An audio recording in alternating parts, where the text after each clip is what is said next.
ప్రియమైన ఆత్మబంధువులారా,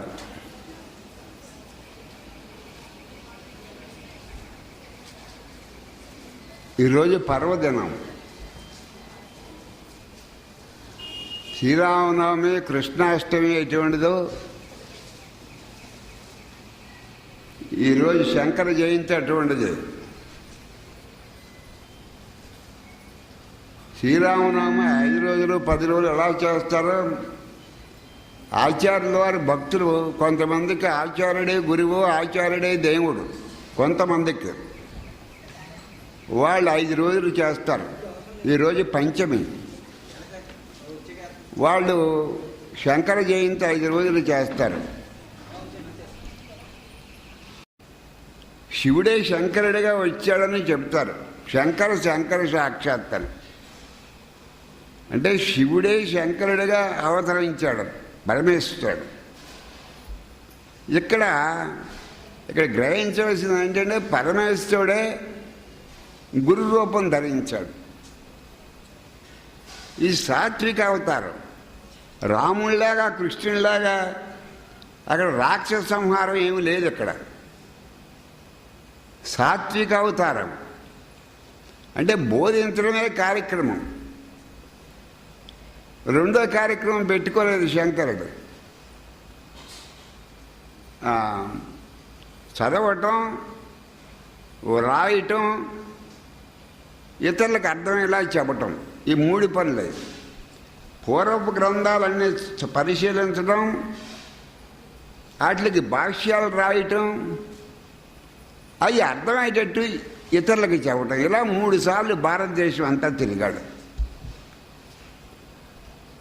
అయితే ఇదంతా అవతార పురుషుడికే సాధ్యం, కానీ మామూలు మానవుడికి కాదు.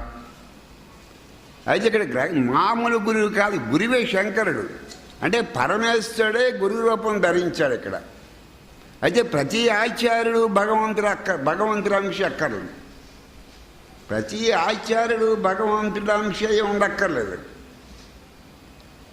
అయితే శంకరుడి విషయంలో పరమేశ్వరుడే శంకరుడిగా అవతరించాడు. తర్వాత ఆచార్యుడయ్యాడు. రమణుడు తర్వాత మహర్షి అయినట్టు. వాళ్ళ తండ్రి పేరు శివగురువు. శంకరాచార్య వారి తల్లి పేరు ఆర్యాంబ. ఈ శంకరుడు తల్లి తండ్రి కూడా ఈ ఊరే. ఏ ఊరు? కారడు. శంకరుడు తండ్రి, తాతగారు, వాళ్ళ తండ్రి పూర్వీకులందరూ, వీళ్ళు పూర్వీకులు, వాళ్ళ పూర్వీకులు కాలడే. ఆత్మ చైతన్యం అందరికీ వ్యాపించి ఉంది. చైతన్యం ఎలా ఉంటుందంటే చైతన్యంలాగా ఉంటుంది. ఆత్మ ఎలా ఉంటుందంటే ఆత్మలాగా ఉంటుంది. అంచేతది అంతటా వ్యాపించి ఉంది. కాలంతో, దేశంతో, శరీరంతో ఏమీ సంబంధం లేదు. అది తెలియటానికి దానికి బయట కూడా అక్కర్లేదు. అది ఉండటం వల్ల అది తెలియబడుతూ ఉంటుంది. అదే ఇక ఈ మైక్ తెలియాలంటే ఇక్కడ లైట్ ఉండాలి. ఇక లైట్ లేకపోతే మైక్ ఉన్నా తెలియదు.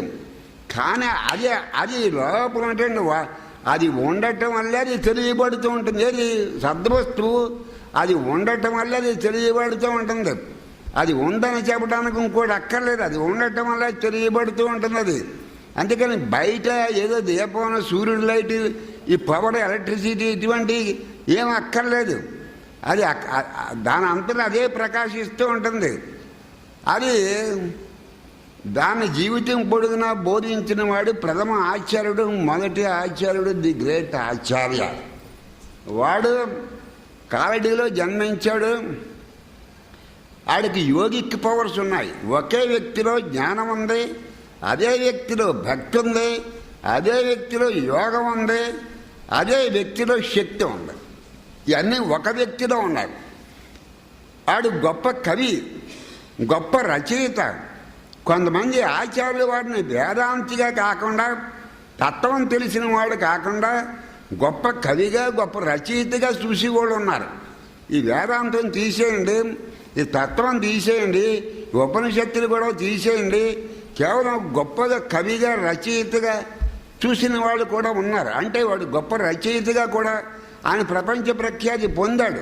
ఎవరు? ఆచార్యుల వారు. ఆయన కాలనీలో జన్మించాడు. 5వ సంవత్సరం వచ్చేప్పటికి విద్యలన్నీ పూర్తి అయిపోయినాయి.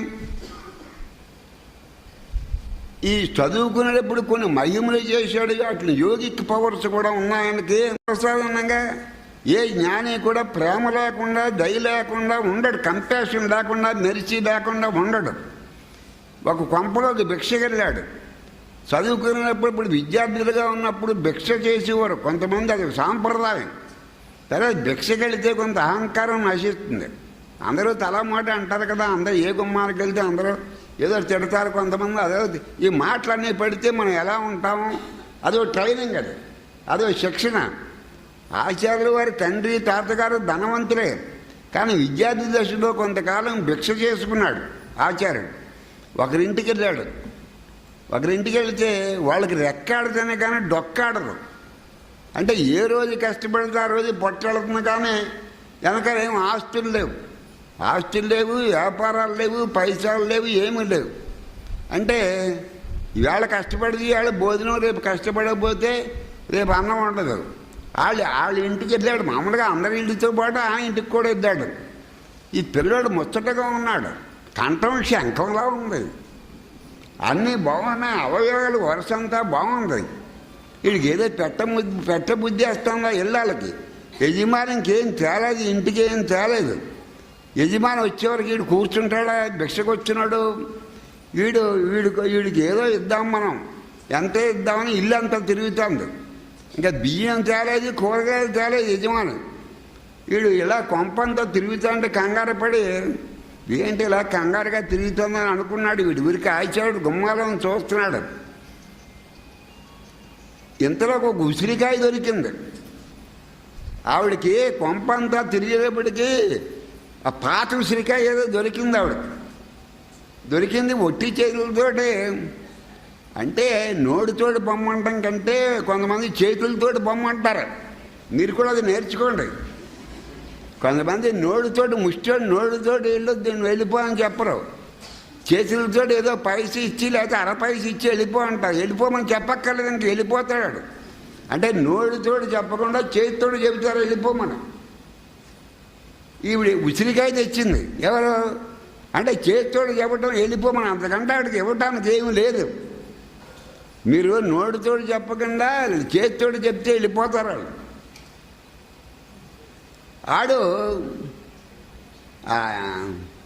ఆవిడ ఉసిరికాయ తెచ్చి ఆ గిన్నెలో వేసింది. ఎవరికి నన్ను ఆచార్యులు వారి గిన్నెలో. ఇదంతా చూశాడు వాడు. ఇదంతా చూసి లక్ష్మీదేవిని అదే కనకదార స్తవం. మీలో డబ్బుకి ఇబ్బంది పడేవాళ్ళు ఉంటే ఆ స్తవం చదువుకోండి. మీకు కావాల్సిన అందరికీ పంచిపెడతాం ఒక పుస్తకం. మీకు పైసలు కావాలంటే కనకద అంటే లక్ష్మీదేవిని ప్రార్థించాడు. ఈ కొంపకేదైనా ఇయ్యని లక్ష్మీదేవిని ప్రార్థిస్తూ కొన్ని శ్లోకాలు చెప్పాడు. దాన్ని కనకదార స్తవం అంటారు. పెడితే పుడుతుంది, పెట్టకుండా ఎలా పుడుతుంది అంతే కదా. ఎదటి వాళ్ళకి నువ్వు వెళ్ళి ఇస్తే మళ్ళీ వాళ్ళకి నీకు ఇవ్వాలని బుద్ధి పడుతుంది. పెడితే పుడుతుంది. ఏంటది? పెడితే పుడుతుంది అంటే పూర్వజన్మలో వీళ్ళ అకౌంట్లో ఏమి లేదు. పూర్వజన్మల్లో వీళ్ళ అకౌంట్లో ఏమి లేదు అని చెప్పి వీడికి ఇవ్వటానికి ఈ అమ్మగారికి ఇవ్వడానికి ఏం అవకాశం నాకు కనపట్టలేదని చెప్పింది లక్ష్మీదేవి. విష్ణుపత్ని లక్ష్మీదేవి అలా విష్ణుపత్ని అలా చెబితే విష్ణుపత్ని చెప్పింది. అప్పుడు శంకరుడు అన్నాడు, నువ్వు చెప్పింది నిజమే, యథార్థమే, నువ్వు చెప్పేదే అసత్యం ఎందుకు చెబుతావు? ఇప్పుడు నాకు ఉసిరికాయ ఇచ్చిందా అని అడిగాడు. నీకు ఉసిరికాయ ఇచ్చిన మాట నిజమే అని చెప్పింది. అది వంపెట్టి వర్షించన్నాడు. అది వంపెట్టి ఏదో సాకు ఉండాలి కదా, ఏదో అనుగ్రహించడానికి ఏదో సాకు ఉండాలి కదా. అంతే నాకు ఈ ఉసిరికాయ ఇచ్చిందిగా, ఇది నిజమే కదా. పూర్వం కూడా వదిలే, ఇప్పుడు ఇది నిజమే కదా, నాకు ఉసిరికాయ ఇచ్చిన మాట నిజమా అని ఈ ఉసిరికాయను చూసి ఈ ఉసిరికాయ నాకు ఇచ్చింది కదా, ఈ ఉసిరికాయను నిమిత్త మాత్రంగా పెట్టుకుని ఏదో సాకు పెట్టుకుని అనుగ్రహించమంటే బంగారపు ఉసిరికాయలు కురిపించింది వర్షం లక్ష్మీదేవి. ఇది అప్పుడే 20 తరాలు ఎన్నాయని ఇప్పటికి ఇప్పుడు కూడా కొంప ఉంది. 20 సర్వసాధారణంగా సంపద 3 తరాలు 4 తరాల కంటే ఎక్కువ ఉండదు. సంపద 3 తరాలు 4 తరాల కంటే ఎక్కువ ఉండదు. తర్వాత సామ్రాజ్యాలు అంతరించిపోతున్నాయి కదా. మొఘలాయి సామ్రాజ్యం అంతరించిపోయింది, బ్రిటిష్ సామ్రాజ్యం అంతరిపోయింది, మహారాజులందరి కాలంలో రాజ్యాధికారులు కొట్టిపోతున్నాయి. ఇప్పుడు మీరు బాగా సంపాదించారనుకోండి, మీ పిల్లలకో మీ మనవలకో 3 తరాలు 4 తరాలు ఉంటుంది, తర్వాత బీదవాడు అయిపోతారు. సంపాదించేటప్పుడే ఆ డబ్బు ఎప్పుడు పోవాలో కూడా నిర్ణయం పడుతుంది. మనిషి పుట్టినప్పుడే ఎప్పుడు చచ్చిపోవాలో నిర్ణయం పడతాడు.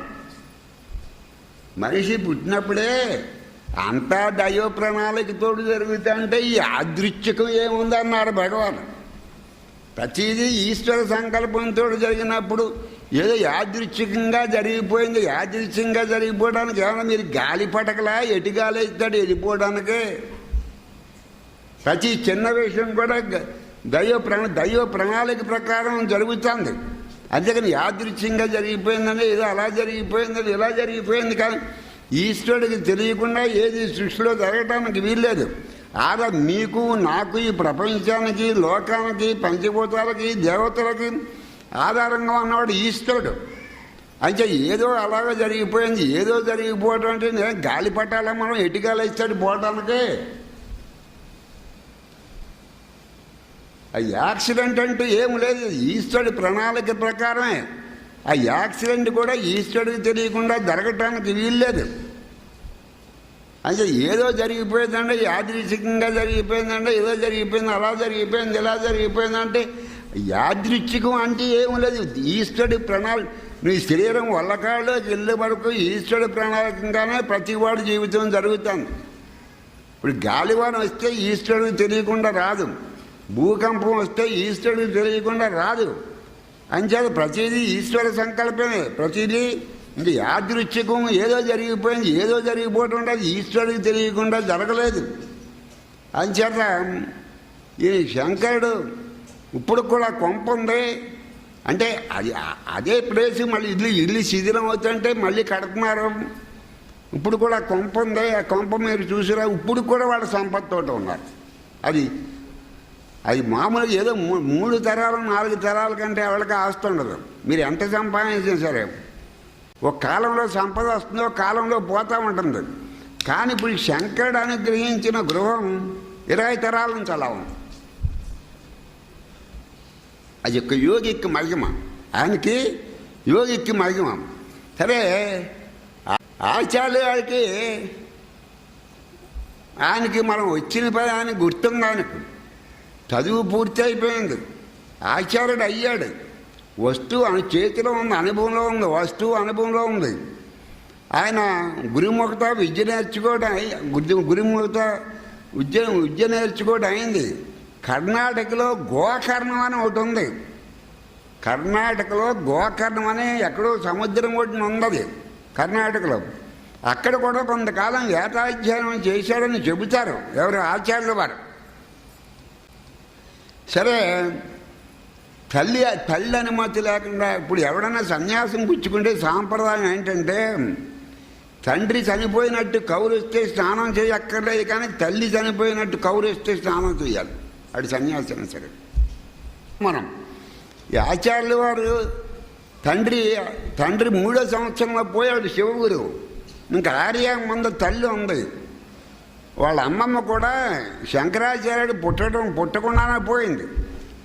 శంకరాచార్యుడు వారి నానమ్మ శంకరాచార్యుడు వారు పుట్టకుండానే పోయింది. తండ్రి 3వ సంవత్సరంలో చేశాడు, చనిపోయాడు. 5వ సంవత్సరంలో ఉపనయనం చేయించింది ఆర్యామ్మ.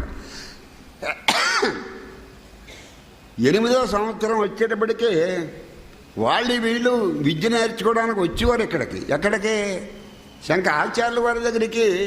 5వ సంవత్సరం 8వ సంవత్సరం మధ్యన విద్య నేర్చుకోవడానికి వచ్చేవారు. మా రాజులు పెద్ద వాళ్ళు వచ్చేవారు. సరే 8వ సంవత్సరం వచ్చేవాడికి మనం ఇల్లు సన్యాసం పుచ్చుకొని ఇల్లు ఇడిచిపెట్టి వెళ్ళిపోవాలి, మనకి ఇంటికాడ పని అయిపోయింది అని అనుకున్నాడు. తల్లిని అడిగాడు పర్మిషన్ ఇవ్వనంది. నీ చేతితో నన్ను పంపేసి ఇష్టం వచ్చినట్టు చేసుకో, నీ చేతితో నన్ను పంపేయాలి, నువ్వు పైగా 9 కుమారులు ఉంటే పర్లేదు, నువ్వు ఒక్కడవే అంటే ఆవిడకి ఇంకా ఆయుర్దాయం ఉంది, ఈయన ఇల్లు విడిచిపెట్టి వెళ్ళాలి. అంచేత వాళ్ళ ఇంటి పక్క నుంచి నది వెళ్ళింది. అంతకుముందు నది దూరంగా కొంచెం ఇంటికి దూరంగా ప్రవహించింది. వాళ్ళ ఇంటి పక్క నుంచే ప్రవహిస్తాను ఇప్పుడు. అంటే అప్పుడు ఏం చేశాడంటే ఆచార్యుడు ఇప్పుడు నది స్నానానికి వెళ్ళి మధ్యలో పడిపోయేది ముసలితనం వల్ల. అప్పుడు ఆ నదిని ఆ నది పేరు పూర్ణా నది. ఆ నది పేరు ఏం పేరు? పూర్ణా నది. ఆ నదిని ప్రార్థించి వాళ్ళ ఇంటి పక్కన వెళ్ళి ఇలా చేశాడు. ఇప్పుడు కూడా మార్గం మార్చేంటే ఇప్పుడు వెళ్ళి చూస్తే మీకు తెలుస్తుంది. అసలు దాని మార్గం వేరుగా ఉంటుంది, కావాలని మళ్ళించారని అది ఇప్పుడు మీరు కాలడి వెళ్ళి చూస్తే తెలుస్తుంది. కావాలనే మళ్ళించారు, ఇంటి పక్క నుంచి మళ్ళించారు. ఇప్పుడు స్నానాలకు అనుకూలంగా ఉంటుంది. ఆవిడ కృష్ణుడి విగ్రహాన్ని ఆరాధించింది. రోజు కృష్ణుడి విగ్రహాన్ని ఆరాధించింది. ఆ కృష్ణుడి విగ్రహం ఇప్పుడు కూడా ఉంది. ఆ కృష్ణుడి విగ్రహం ఇప్పుడు కూడా ఉంది. శంకరాచార్యుడు ఆస్తిపరుడే. కొంత ఆస్తి ఏమో కృష్ణుడి విగ్రహం పూజించమని ఇచ్చాడు. కొంతమంది నేను వెళ్ళిపోతున్నాను కదా మా అమ్మను చూడమని కొంతమందికి ఇచ్చాడు. అలా రకరకాలుగా పంచి ఇచ్చాడు. ఆ ఆస్తి తండ్రి దగ్గర నుంచి వచ్చే ఆస్తి రకరకాలుగా పంచి ఇచ్చాడు.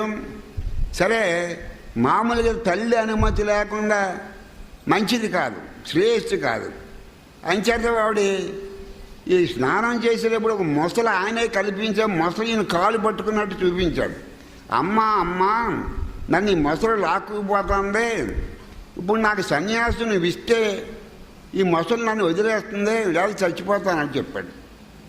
అంటే అప్పుడు ఆవిడేమనుకుందంటే నిజం అనుకుంది. అప్పుడు మొసలు ఈవిడేమనుకుందంటే చచ్చిపోయిన కొడుకు కంటే బతుకున్న కొడుకే మంచిది, పోనీ ఎర్రబట్టలు కట్టుకుని వెళ్ళిపోతాడు, ఎక్కడో చోట బతుకుంటాడు కదా.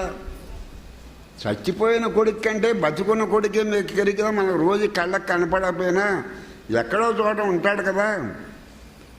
ఆయన సన్యాసం తీసుకొని చెప్పింది. ఆవిడ ఆ మొసలు దొంగ మొసలు అది విడిచిపెట్టి వెళ్ళిపోయింది. అది శంకరుడి కాలు విడిచిపెట్టి వెళ్ళిపోయింది. అప్పుడు ఆచార్యుల వారు శంకరుడి కాలు విడిచిపెట్టి వెళ్ళిపోయింది. ఆచార్యుల వారు పైకి వచ్చారు. అమ్మ నేను సన్యాసిని, ఆతుర సన్యాసం అంటారు. అమ్మ నేను సన్యాసిని అయిపోయాను కదా, ఇంక ఇంటికి రాకూడదు. అయితే సన్యాసి ధర్మాలు నాకు కొన్ని తెలుసు. సన్యాసి వచ్చి దహనం చేయకూడదు, కానీ నువ్వు నాకు ఒక్కడే కుమారుడు, ఇంకా నువ్వు నాకు దూరంగా వెళ్ళిపోతున్నావు కాబట్టి నేను మంచం పట్టినా సేవ చేసే అవకాశం నీకు లేదు. కానీ నా ప్రయాణ టైంలో ఆశ్రమ ధర్మానికి విరుద్ధమైన నువ్వు వచ్చి నీ చేతితోటి పంపు అని అడిగింది. అది సన్యాసాస్త్రం మనకు విరుద్ధమే. అయితే నీకు తల్లిగా నీకు మాట ఇస్తుంది, నేను కొడుగ్గా మాట ఇస్తున్నాను. ఆశ్రమ ధర్మానికి విరుద్ధమైన నేను నీ చివరి కాలంలో, చివరి దశలో, చివరి శ్వాసలో నేను కారడి వచ్చి నీకు వైకుంఠం ప్రాప్తింపజేస్తాను అని మాట ఇచ్చాడు. నా చేతితో నేను దహనం చేస్తా అన్నాడు. నీ శరీరాన్ని నా చేతితో దహనం చేస్తాను అని చెప్పాడు. అలాగే ఆవిడ అవసాన దశలో లాస్ట్ డేస్ ఈయన ఎక్కడున్నాడంటే శృంగేరిలో ఉన్నాడు. ఇప్పుడు శృంగేరి అంటున్నారు, పూర్వం శృంగగిరి అనేవారు. అది శృంగేరిలో ఉన్నాడు. ఎవరు? ఆచార్య వారు. ఆ టైంకి ఆయనకి దివ్య దృష్టి చూశాడు. తల్లి వెళ్ళిపోయి టైం వచ్చిందని వచ్చాడు. బ్రహ్మము గురించి చెబుతున్నాడు అని వచ్చి తల్లికి. ఏంటి బ్రహ్మము అంటే అల్టిమేట్ ట్రూత్, ఫైనల్ ట్రూత్ బ్రహ్మమే. ఈ అవతార పురుషులనేంటి, దేవతలనేంటి, గురువులనేంటి, మానవ కోటి ఏంటి, సామాన్య మానవులని అందరినీ కల్పించింది బ్రహ్మమే. వీళ్ళందరూ బ్రహ్మములోనే కల్పింపబడ్డారు. వీళ్ళందరూ అదే అంటే బ్రహ్మం ఒకటే నిజం, మిగతా అన్నీ సత్యములు. మిగతా అన్నీ మిథ్యే, ఉరికే కనిపిస్తున్నాయి. కానీ ఇప్పుడు మన శరీరం ఉందో పుట్టక ముందు లేదు, చనిపోయిన తర్వాత ఉండదు.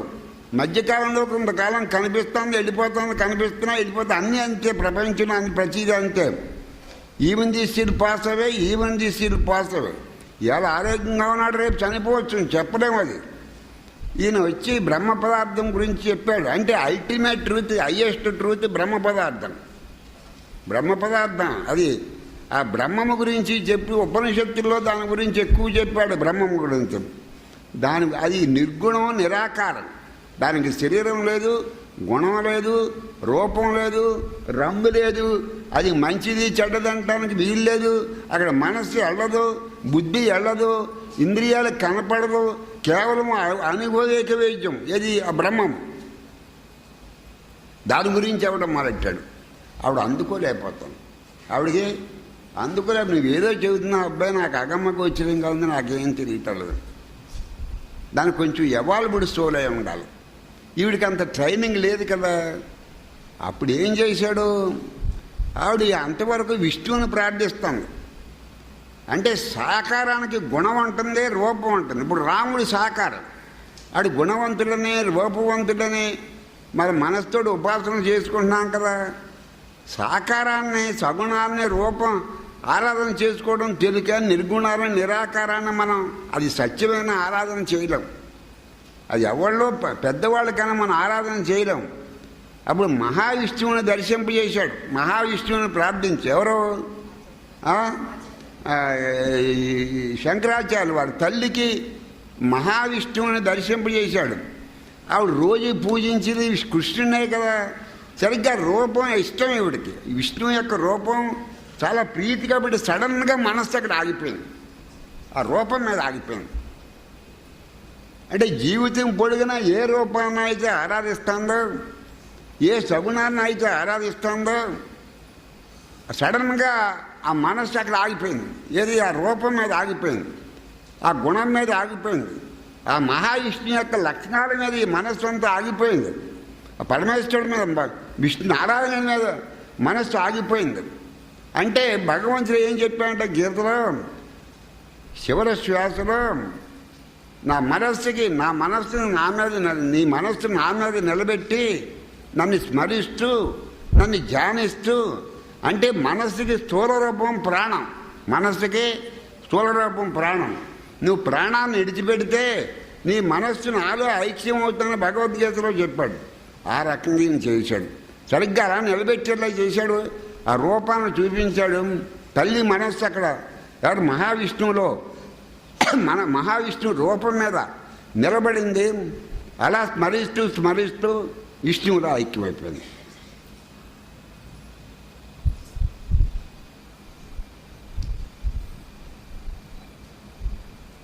భగవంతుడికి అసలు రూపం లేదు. కానీ రూపం లేని వ్యక్తిని, భగవంతుని మనం పట్టుకోలేం. ఏం చేయాలి? మన రూపదారులు.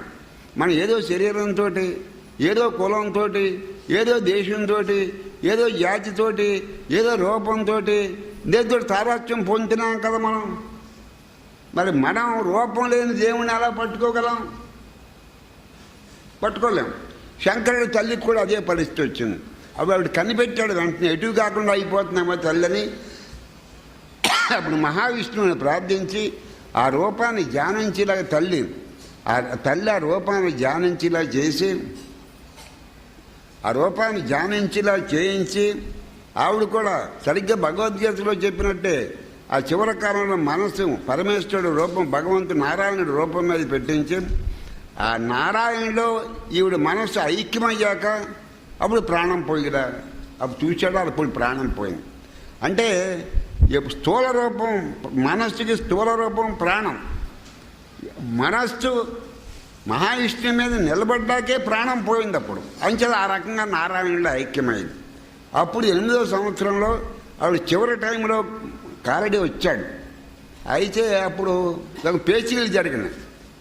సన్యాసి తల్లి యొక్క శవాన్ని కానీ తండ్రి యొక్క ఏ శవాన్ని కూడా దహనం చేయకూడదు.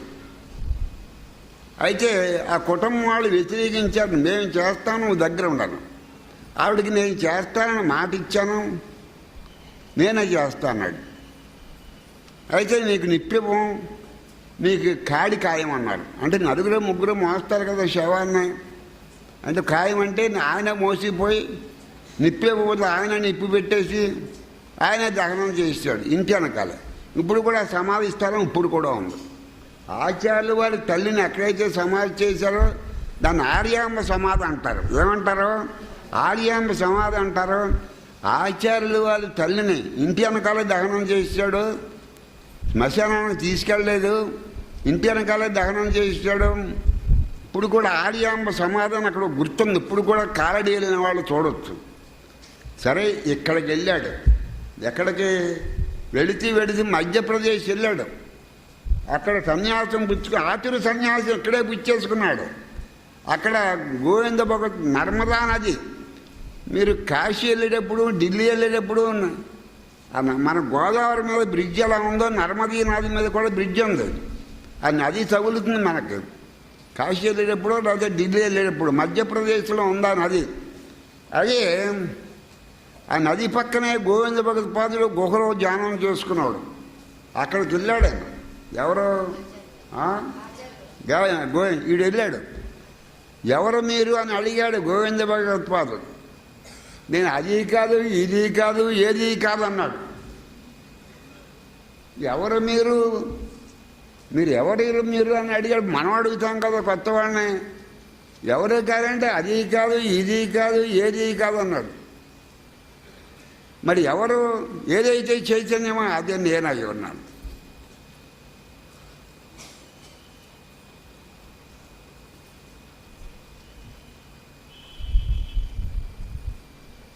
ఏదైతే చైతన్యమో అదే నేను. ప్రత్యేకంగా స్పెసిఫిక్గా ఈ దేహం నాదని కానీ, ఈ ప్రాంతం నాదని కానీ అటువంటి స్పెసిఫిక్గా ఏమీ లేదు నాకు. చైతన్యం ఆకాశంలాగా అంతటా ఉంటుంది. అదే నేను. స్పెసిఫిక్గా ఇది నేను, అది నేను చెప్పడానికి నాకు అవకాశం లేదు. కాను నేను ఇది నేను, అది నేను, ఆ ఊరు మాది, ఈ ఊరు మాది అని చెప్పడానికి అవకాశం లేదు. అంతటా వ్యాపించిన వస్తువే నేను. అది ఇదేని ఎలా చెబుతాను, అదేని ఎలా చెబుతాను అంటే గ్రహించాడు. ఆచార్యుల వారిని గ్రహించాడు. అక్కడ కొంతకాలం ఉన్నాడు. ఎవరి దగ్గర? గోవింద భగవత్పాదుడి దగ్గర. ఇంతలోకి నర్మదా నది, మన గోదావరి నదికి వరదలు ఎలా వస్తాయో నర్మదా నదికి వరదలు వచ్చినాయి. వరదలు వస్తే ఊరు ఎక్కడైతే గోవింద భగవత్పాదుడు ఉన్నాడో ఊరంతా మునిగిపోయే పరిస్థితి వచ్చింది. అప్పుడు ఏటిగట్లు లేవు. అప్పుడు కమండలం పెట్టి, ఆచార్యుల వారి కమండలం పెట్టి మొత్తం ఆయన కమండలం అక్కడ పెట్టి మొత్తం గోదావరిలో ఉన్నటువంటి వరద నీరు అంతా లాగేశాడు. అదే నర్మదా నదిలోంచి ప్రవహిస్తున్న వరదని. ఇటువంటి మహిళలు చాలా చేశాడు. అంటే అవసరాన్ని బట్టి, అవసరానికంటే ప్రత్యేకంగా పని కట్టుకుని కాదు.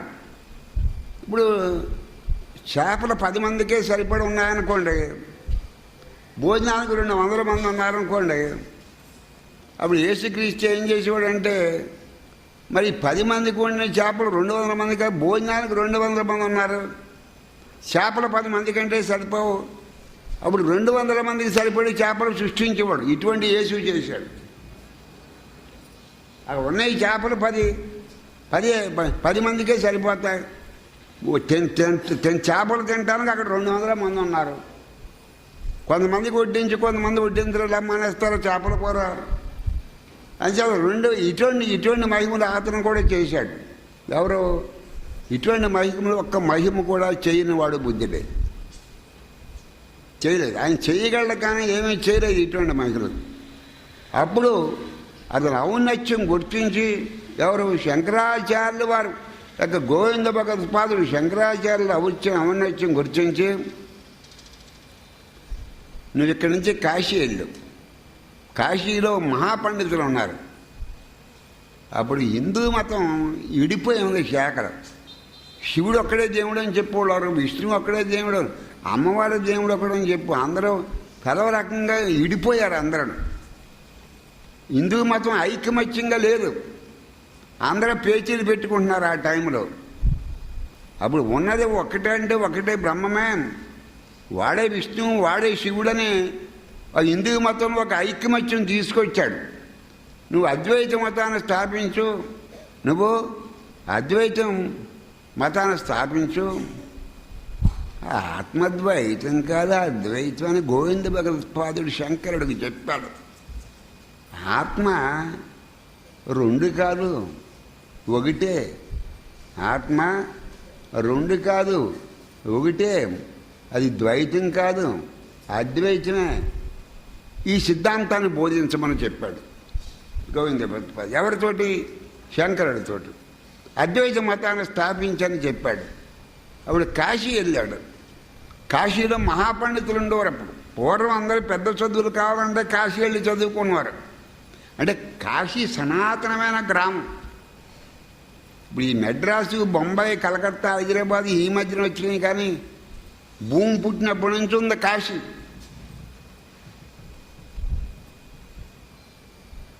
ఇప్పుడు ఈ సిటీలు మనం సిటీలు అనుకునే నిన్నకాక మొన్న వచ్చినాయి. ఇప్పుడు ఈ జిన్నూరు ఎప్పుడు వచ్చింది? 400 సంవత్సరాల పూర్వం జిన్నూరు లేదు అసలు. తర్వాత ఈ కాలువలు వచ్చాక, డెల్టాలు వచ్చాక కొన్ని ఊళ్ళు వచ్చినాయి. ఇలాగా 400 సంవత్సరాల పూర్వం ఈ గ్రామాలు లేవు అసలు. ఏదో కొన్ని గ్రామాలు, కండగిరి పురాతనమైన గ్రామం. ఏదో కొన్ని గ్రామాలు ఉండి పురాతనమైన కాదు. 2000 సంవత్సరాల నుంచి 1000 సంవత్సరాల నుంచి ఉన్న గ్రామాలు కొద్దిగా ఉన్నాయి. కండవిల్లి కొన్ని ప్రాచీన గ్రామాలు ఉన్నాయి. ఆ విషయం వదిలేద్దాం. ఇప్పుడు కాశీ వచ్చాడు, విశ్వేశ్వరుని దర్శనం చేసుకున్నాడు. తర్వాత విశ్వేశ్వరుడితో మాట చెప్పాడు. భగవంతుడు అంతటా వ్యాపించున్నాడు. భగవంతుడు అంతటా వ్యాపించున్నాడు.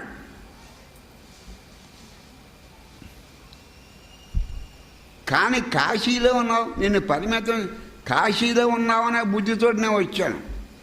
అంటే అంతటా ఉన్నవాడిని నేను ఎక్కడో గుళ్ళో లింగానికి పరిమితం చేస్తున్నాను.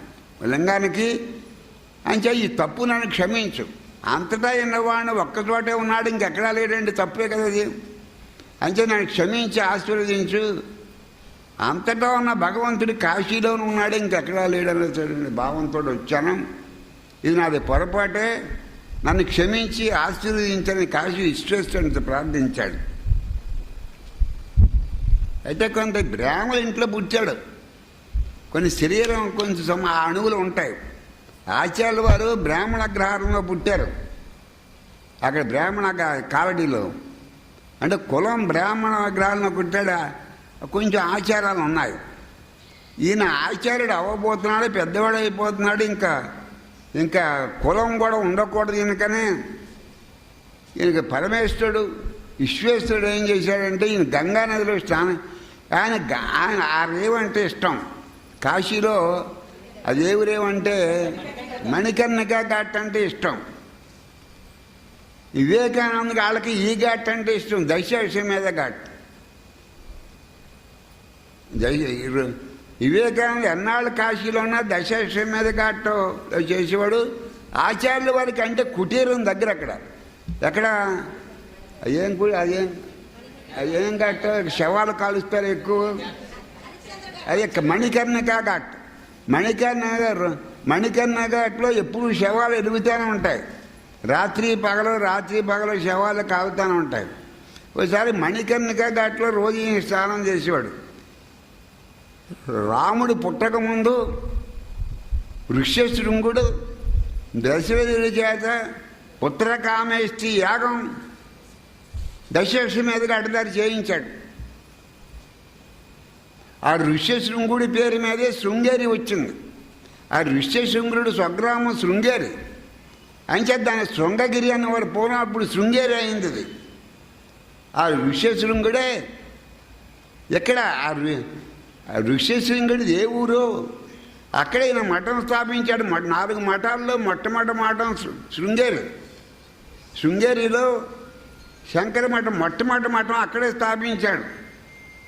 తర్వాత బదరీవుడి స్థాపించాడు. తర్వాత ఏమో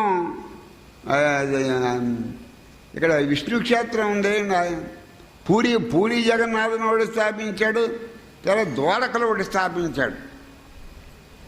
4 మఠాలు స్థాపించాడు. అక్కడ 4 శిష్యుని 4 టీచర్స్ కింద చెప్పి టీచ్ చేయమన్నాడు. ధర్మం చెప్పండి, మీరు టీచ్ చేయండి.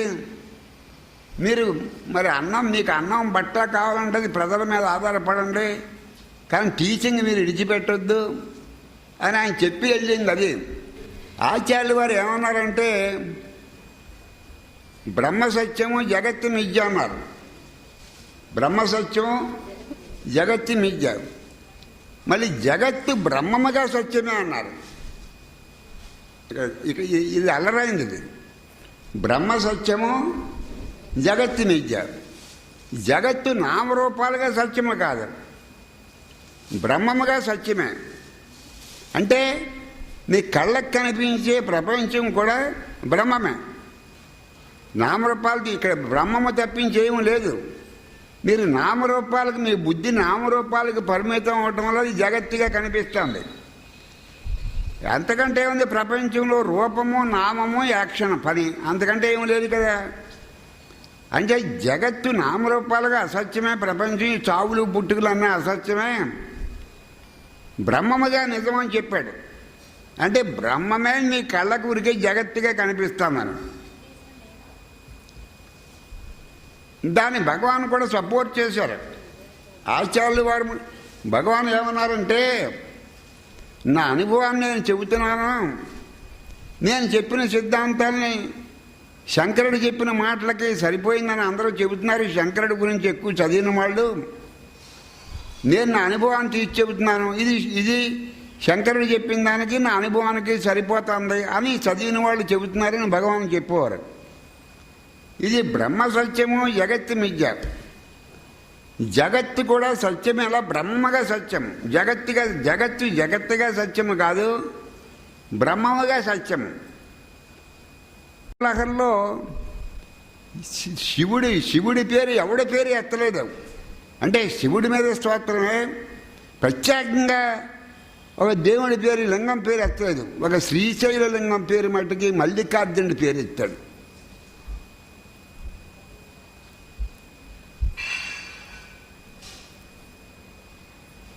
కాశీ విశ్వేశ్వరుడి పేరు కూడా ఎత్తలేదు. ఆ శ్రీశైలం అది మల్లికార్జునుడు అని పోపర్నవని శివానంద లహరిలో మెన్షన్ చేశాడు. అంటే శ్రీశైలంలో కొంతకాలం తపస్సు చేశాడు. శంకరుడు తపస్సు చేసిన ప్లేస్ కూడా ఉంది. మీరు శ్రీశైలంకు 1 కిలోమీటర్ దూరం వస్తాను, 1 కిలోమీటర్ దూరానికి ముందే శంకరుడు తపస్సు చేసినటువంటి ప్లేస్ ఉంది. అక్కడ 2 నెలలు ఉన్నాడు శంకరుడు, ఉన్నాడు అక్కడ. ఆచార్యుల వారు ప్రథమ ఆచార్యుడు. తర్వాత ఇప్పుడు ఆయన ఏం గ్రంథాలు 3 రకాలుగా రాశాడు. ముందు భాష్య గ్రంథాలు, అంటే వాటికి పెద్ద పెద్ద గ్రంథాలకి అర్థాలు రాశాడు. దానికి గ్రామర్ తెలిసి ఉండాలి, వ్యాకరణం తెలియకపోతే రాయలేరు. అది మనకు అర్థమయ్యేలా రాశాడు. అర్థమయ్యేలా రాయటమే కాదు, ప్రచారం చేశాడు. 1, 2 ప్రకరణ గ్రంథాలు. అంటే ఆ వేదాల్లో ఉన్న సారం, ఉపనిషత్తుల్లో ఉన్న సారం భాష్య గ్రంథాలు అర్థం అవడం కష్టం అని తేలిగ్గా సొంత మాటలతో ప్రకరణ గ్రంథాలు రాశాడు.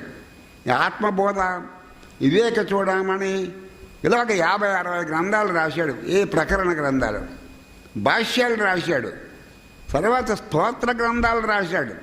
స్తోత్ర గ్రంథాలు అంటే అందరి దేవతల మీద వాళ్ళని ఎలా జపం చేసుకోవాలి, ఎలా పూజ చేసుకోవాలి, విష్ణువుని ఎలా ఆరాధించాలి, శివుణ్ణి ఎలా ఆరాధించాలి, ఆ పూజా విధానం, ఆరాధన విధానం, ఈ పద్ధతులనే తెలియపరిచాడు. ఏం చేద్దండి, హిందూ మతాన్ని పునరుద్ధరణ చేశాడు. ఒక మిషన్ ఉంది ఆయనకి. ఎవరికి? ఇప్పుడు ఆయన వచ్చిన పని ఆయన పూర్తి చేయాలి. రమణుడు ఈ భూమి మీదకి వచ్చిన పని వేరు, ఈయన దక్షిణామూర్తే. శంకరుడు ఈ భూమి మీద పని మీదకి వచ్చిన వేరు, ఆయన దక్షిణామూర్తే. అయితే ఎక్కువ రాశాడు ఎవరు? శంకరుడు. ఎక్కువ మాట్లాడాడు. అంటే టీచింగ్లోనే మీ డార్క్నెస్ పోగొట్టాడు ఎక్కువ. తర్వాత ఎక్కువ ప్రచారం చేశాడు. అంటే ఆయన రాసిందే దేశం అంతా తిరిగి ప్రచారం చేశాడు. ఈయన ఏం చేశాడంటే, రమణస్వామి ఏం చేశాడంటే, ఈయన దక్షిణామూర్తి కాదు, శంకరాచార్యుడు కాదు, అటు కాదు, ఆ పార్టీ కాదు, ఈ పార్టీ కాదు. అంటే దక్షిణామూర్తిలాగా పూర్తిగా మౌనంగా లేడు. శంకరులాగా ఉదయం మొదలు సాయంత్రం దాకా టీచింగ్ లేదు. అటు మౌనం ఉన్నా కష్టమే. మౌనం ఉంటే ఏమర్థమవుతుంది? అంటే సేకర్స్, ట్రూత్ సేకర్స్కి, సత్యాన్వేషకులకి, ఆయన సమీపించిన వాళ్ళకి పూర్తిగా మౌనం. శంకరాచార్యులాగా పూర్తిగా ప్రసంగాల కింద కాకుండా దక్షిణామూర్తిలాగా పూర్తిగా మౌనం కాకుండా ఈయన వచ్చిన వాళ్ళకి అర్థమవుతుందంటే మౌనంగా కొంతమందికి మౌనంగా బోధించాడు, కొంతమందికి మాటలతో బోధించాడు. 50% దక్షిణామూర్తి, 50% శంకరాచార్యుడు. ఆయన అది చెప్పాడు, ఆ పాత్ర పోషించాడు, ఈ పాత్ర పోషించాడు. అంటే మౌనంగా చెబితే అర్థమవుతుందని వాళ్ళకి మౌనంగానే బోధించాడు రమణ మహర్షి గారు. మనం మాటలు చెప్తేనే కానీ అర్థం కాదంటే అప్పుడు మాటలు చెప్పాడు. ఏ పరతత్వం అయితే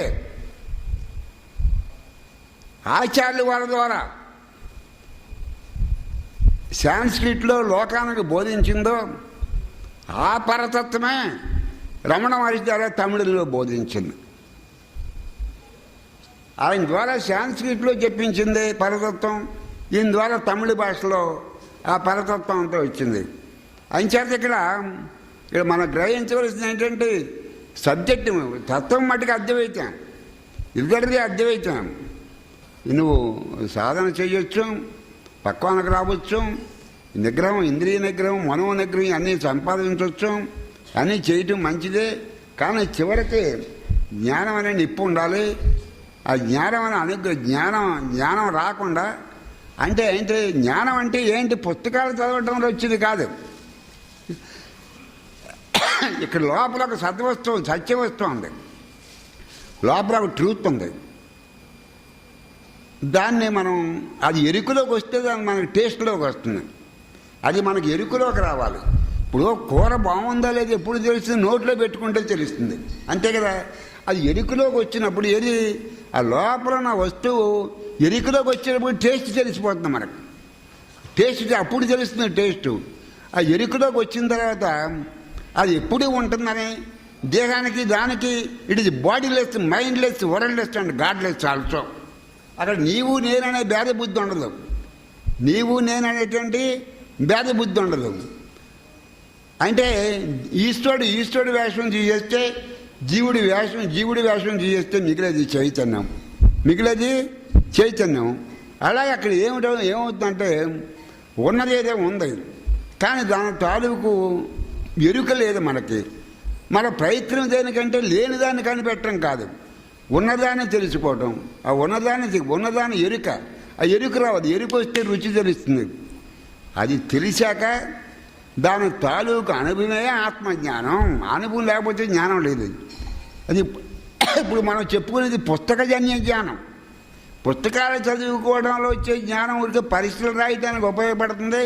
సన్మానాలు చేయించుకోవచ్చు, అందరి చేత సన్మానాలు చేయించుకోవచ్చు, పాదపూజలు చేయించుకోవచ్చు. ఇంతవరకు ఇది ఊరేగింపులకు పనికొస్తుంది.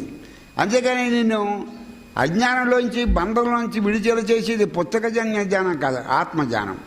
అది ఉంది,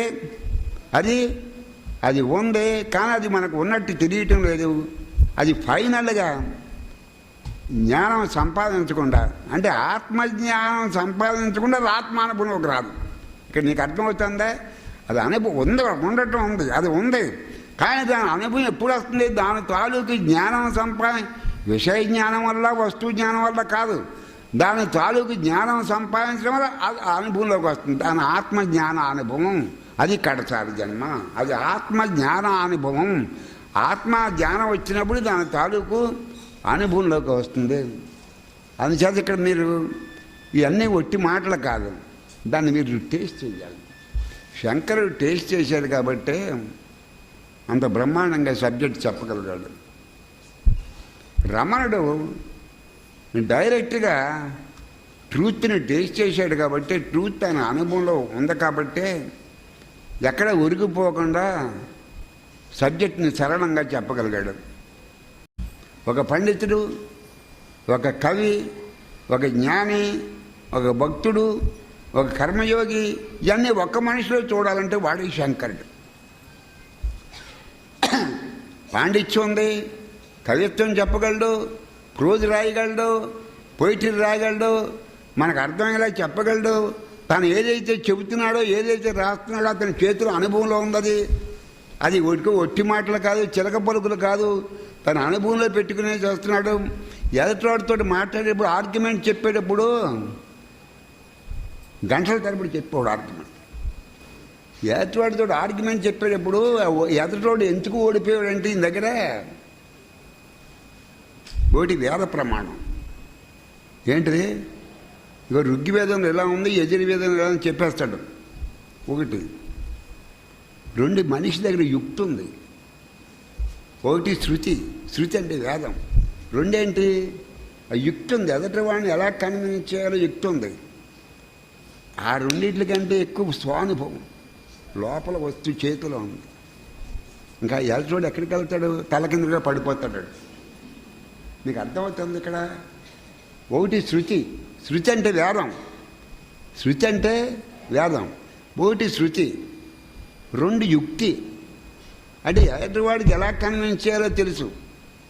ఎప్పుడు సాఫ్ట్గా చెప్పాలి, ఎప్పుడు ఎమోషనల్గా చెప్పాలి, ఎప్పుడు మర్యాదగా చెప్పేవాడికి మర్యాదగా చెప్తాడు, కొంచెం లాజిక్ తోటి చెప్పాలనుకున్నాడు లాజిక్ తోటి చెప్తాడు, కొంచెం కఠినంగా చెప్పాలనుకున్నాడు కఠినంగా చెప్తాడు, సాఫ్ట్గా చెప్పాలనుకుంటే సాఫ్ట్గా చెప్తాడు. యుక్తది అంటే ప్రజెంటేషన్ ఎలా ఉండాలో ఎదటి మనిషిని బట్టి చెప్తాడు. నీకు అర్థమవుతుందా. ఒకటి శృతి, రెండు యుక్తి. ఈ రెండండి, ఈ రెండింటికంటే ఇంకో గొప్పది ఉంది, స్వానుభవం. భగవానుకున్న బలం అదే. ఏంటది, ఎంగిలి ముక్కలు కాదు, స్వానుభవం.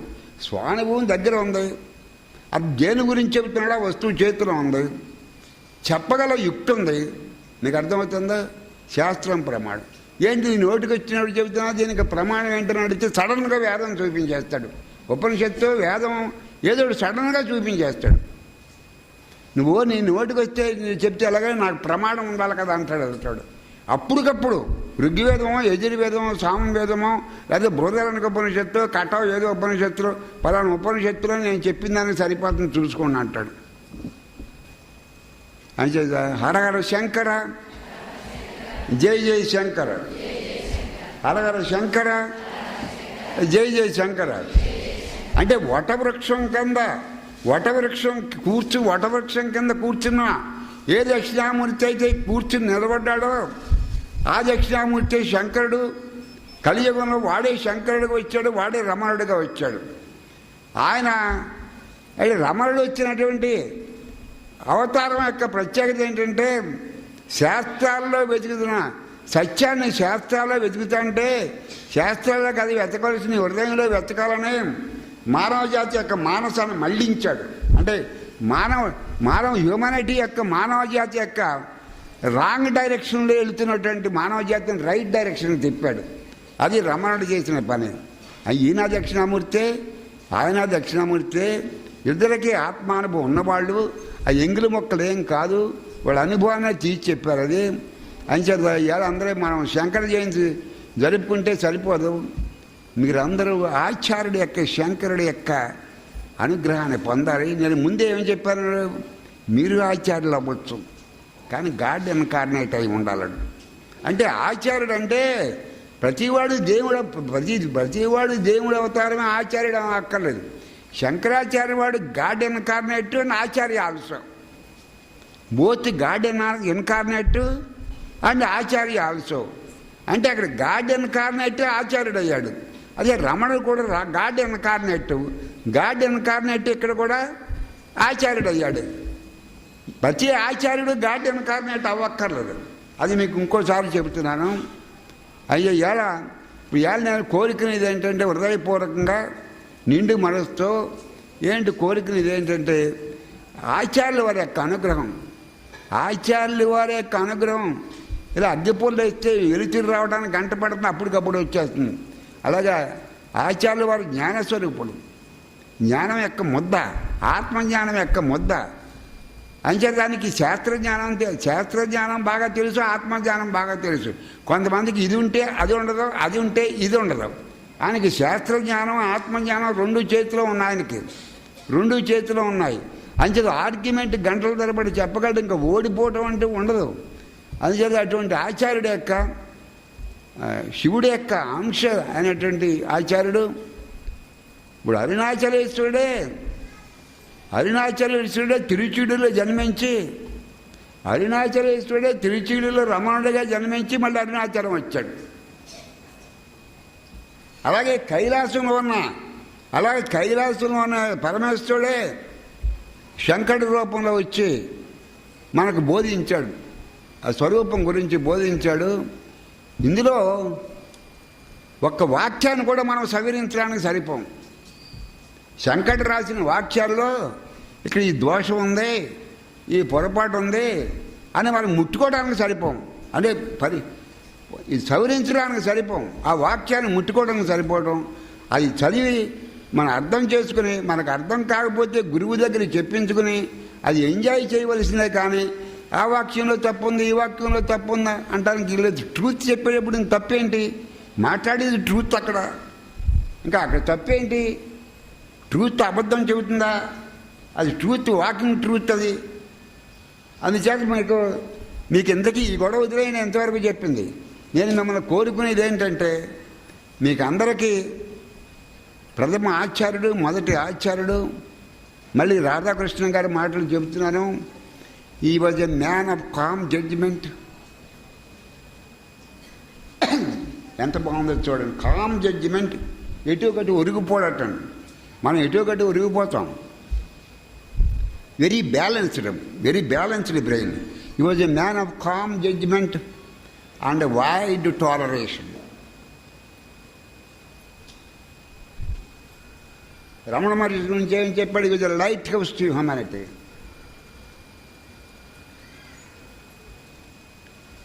మనం ఎటో గట్టి ఒరిగిపోతామండే. ఆయన వడవడు. ఆ భగవద్గీతలో శ్లోకం చదివాడు అనుకోండి, అది ఉన్నది ఉన్నట్టే రాస్తాడు, కానీ ఎటో గట్టి ఒరిగిపోయి రాయడం అంటే యాజ్ ఇట్ ఈజ్గా రాస్తాడు. ఇంటర్ప్రిటేషను అని అటువంటి ఆచార్యుడు యొక్క ఆయన దయ, ఆయన అనుగ్రహం, ఆయన కంపాషన్, ఆయన గ్రేస్ మీ అందరి శిరస్సుల మీద ఉండాలని ఆచార్యుడిని ఎలా ఆచార్యుడు జయించి జరుపుకోవడంలో అదే ప్రథమం. ఇదేం ఊరేగింపుల కోసం ఇప్పుడు మనం జరుపుకోవటం లేదు. అంతలా వ్యాపించున్నవాడు ఆయనే. నేనేమో మన శ్రద్ధ చేయక్కర్లేదు. కానీ ఆ ఆచార్యుడి యొక్క, మొదటి ఆచార్యుడి యొక్క అనుగ్రహం, ఆయన గ్రేసు మీ అందరి శిరస్సుల మీద ఉండాలని ఆయనే ఆచార్యుడినే ప్రార్థిస్తూ మీ అందరి దగ్గర సెలవు తీసుకుంటున్నాం. శంకర జై జై శంకర, శంకర జై జై శంకర, శంకర జై జై శంకర, శంకర జై జై శంకర.